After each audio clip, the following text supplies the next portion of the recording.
Gracias, Yulisa. Buenas tardes al país y a todo el equipo de la Z101 del Gobierno de la Tarde. Bueno, qué decir, hoy la noticia precisamente es el tema de los candidatos que se han expresado, que por cierto, cuando uno habla de los candidatos y solamente están estos tres, da la impresión de que no hay más. Y que todos los demás partidos son de adorno y que no componen nada. Eso da mucha pena porque incluso para los llamados al debate siempre la invitación se ha hecho a estos tres. En este caso, por lo menos los que se han hecho recientemente, vi que en una ocasión incluso Gonzalo Castillo decía que se debía invitar también a Guillermo Moreno, y yo diría que no necesariamente a Guillermo Moreno solo, sino que podrían participar los demás. Ustedes dirán, bueno, pero no son opción de poder, pero bueno, entonces ¿para qué existen esos partidos pequeños? Para simplemente que llene una cuota de lo que se aporta desde el Estado para que se haga campaña, y ya hemos hablado que ni siquiera eso, porque no se justifica y nadie pide cuentas, y entonces terminamos preguntándonos y cuestionándonos en qué se invierten esos dineros. Deberíamos pedir cuentas, pero a todos, y deberíamos ver qué es lo que cada uno de ellos puede aportar para que tengamos un mejor país. Bueno, empezando por Leonel Fernández, ayer, para hacerlo en el mismo orden en que estuvieron participando, Leonel Fernández habló bastante, me daba la impresión de estar escuchando precisamente uno de sus discursos anteriores, porque no vi nada innovador en lo que dijo. Habló de recuperar la economía buscando préstamos internacionales, habló de la construcción, habló de eliminar los vertederos, y hace un momentito decíamos, pero bueno, los mismos vertederos que existen hoy son los que estuvieron ahí y se han reproducido precisamente en los gobiernos tanto de Leonel Fernández, y podemos decir, ¿por qué no?, también los gobiernos de Danilo Medina, porque están ahí y ninguno de los dos ha resuelto el problema. Ojalá y llegue alguien que sí, ciertamente se interese en hacerlo, pero cuesta mucho creerle a alguien que ya tuvo en sus manos la oportunidad de resolver un problema y que no lo resolvió. 3 periodos de gobierno, 3 periodos de gobierno es más del tiempo que ha tenido ningún gobierno aquí, exceptuando por supuesto a Joaquín Balaguer y a la dictadura de Trujillo, de Rafael Leónidas Trujillo, que creo que no son casos ni siquiera que deberíamos mencionar. Si contamos los últimos periodos gubernamentales y de la historia democrática del país, tendríamos que hablar de los gobiernos del PRD, Antonio Guzmán Fernández, Jorge Blanco, Salvador Jorge Blanco, hablar de los procesos de Leonel Fernández, que tuvo 3 periodos, y más recientemente, por supuesto, la historia de Danilo Medina, a los cuales la historia les juzgará a cada uno por el balance positivo o negativo de cada una de sus gestiones. Sin embargo, hablamos de la minería, que es otro punto que destaca Leonel Fernández, y dice que sería uno de sus fuertes. Y ya hace un momento recordábamos, y precisamente lo tenía en mis notas, el tema de la Barrick Gold, que es el tema más reciente, quizás no el único, pero el contrato de la Barrick Gold que nos dejó Leonel Fernández y que dejaba al país como cuando en los tiempos de la colonia, que nos compartían los espejitos y se llevaban nuestro oro, y precisamente en ese contrato que se firmó con la Barrick Gold, el Estado Dominicano recibía 3 mientras se exportaba y se llevaba y se nos enajenaba del 97. 97 por 3 es una diferencia demasiado grande. Parecería que nos están dando una limosna y que no somos nosotros los dueños del suelo ni los dueños de esos recursos que se están explotando. Nunca debió ser ni siquiera un balance mayor para el otro lado que para quien es dueño de esa riqueza. Pero bueno, ahí está. Y hoy precisamente Leonel Fernández tiene la cara dura de hablarnos de una minería responsable y de hablarnos de que, si mal no recuerdo, creo que escuché que también que unos cuantos de esos recursos, si no fue Abinader, que también se refirió a la minería, habló de dejar algunos de esos recursos en el lugar, en la demarcación de donde proceden donde estaría ubicada esa mina o esos recursos, por supuesto que se van a explotar. Y uno se pregunta, pero si vamos, por ejemplo, a Cotuí, a Bonao, que recordamos la Rosario Dominicana, a la provincia Sánchez Ramírez, Cotuí, nos preguntamos, pero bueno, usted va a esa provincia y no es la más pobre del país, porque las más pobres están enclavadas en el sur, pero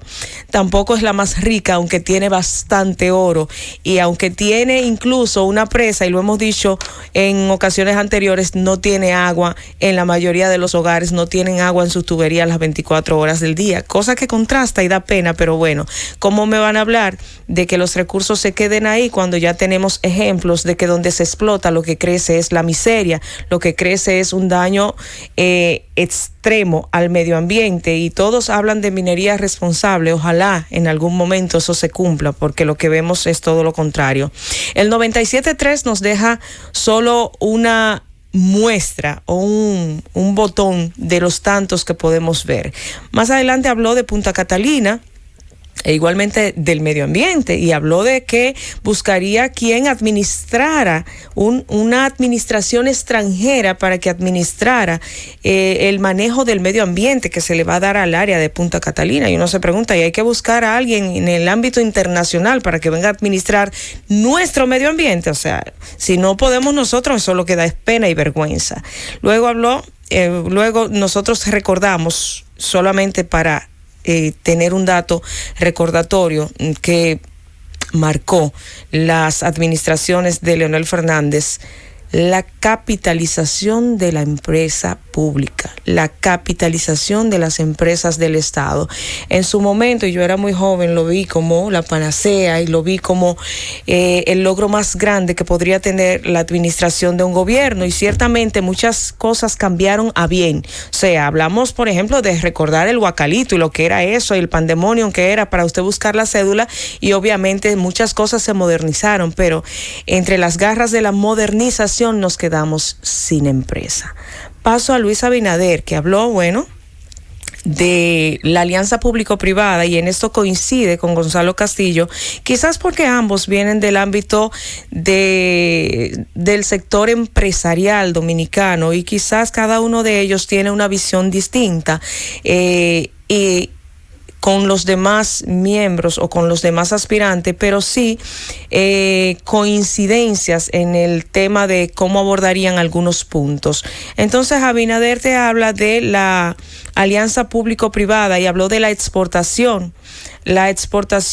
y la importación, y cómo hay un abismo entre una cosa y la otra que debemos un poco emparejar. Habla de que el 6% es lo que se está exportando desde la República Dominicana a otros destinos, pero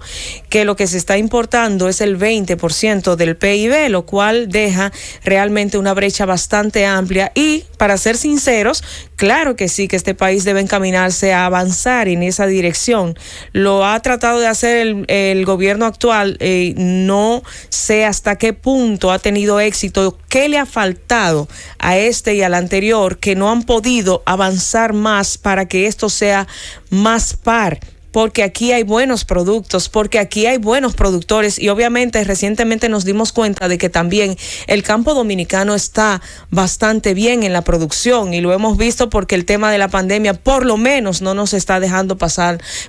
hambre o pasar necesidad, o que se nos escaseen los artículos de primera necesidad, y eso habla muy bien de la producción de la República Dominicana, que ojalá podamos entonces multiplicar y exportar, y que el productor dominicano también pueda gozar de las riquezas y de las bondades de ser un buen exportador. Luego, Luis Abinader habla de la seguridad jurídica. Habló del tema de impositivo en cuanto y en tanto que hay mucha burocracia y que quizás hay algunos detalles que se podían desmontar, y habló del anticipo, y eso sí es verdad que se necesita hacer en este país. Se necesita desmontar ese anticipo que por demás surgió como una medida supuestamente circunstancial y temporal, y que se ha extendido en el tiempo, y eso bastante injusto para los pequeños y medianos y pequeños las medianas y pequeñas empresas, las MIPYMES sobre todo, que no pueden aguantar. Finalmente, el elemento de Gonzalo Castillo, que se refirió más al tema humano de entrada, habló a las víctimas del COVID, ninguno de los demás lo destacó. Sin embargo, quizás porque él está y ha estado de cerca con la gente desde que inició esta pandemia, tuvo precisamente esa parte humana a destacar. Cuatro variables que se desprenden de precisamente ese contacto continuo con la gente que ha tenido desde las visitas sorpresa y últimamente visitando los barrios de los sectores populares, atendiendo a la necesidad de la gente, y habló de crear oportunidad del primer empleo para los jóvenes, que generalmente para tú ingresar a un empleo te piden experiencia, pero tú saliste de la universidad y no tienes experiencia. ¿Cómo carajo entonces vas a acceder a ese primer empleo? Particularmente puedo hablar por el ejemplo de los comunicadores, porque me tocó. Hay que trabajar gratis, muchas veces 1 año, 2 años, para luego empezar a percibir algún dinerito, como en una empresa de esas cuando tú ya tienes alguna acogida. El transporte gratis para estudiantes me parece una medida que va a alivianar la realidad que tenemos con los estudiantes de nuestro país, y que esto le da la posibilidad de acceder más fácilmente a terminar una carrera y a ingresar a un empleo. Empleos para adultos mayores, aquí sabemos que hay discriminación con los adultos de mayores se habla de que cuando te piden, te solicitas para un empleo, te piden que tengas entre 20 y 35 años y parecería que el resto de la población no existe. Pues aquí se habla de la propuesta de entrenar a esos adultos mayores para que puedan ellos también entrenar a otros, y la solidaridad y la oportunidad. Y al final hizo un llamado a la clase política para dejar atrás la vieja política de estar agrediendo a los demás, y él ha sido víctima precisamente de esto, agredir y la política sucia, y que la gente se concentre más en la solidaridad y en el respeto y en las oportunidades. Francis.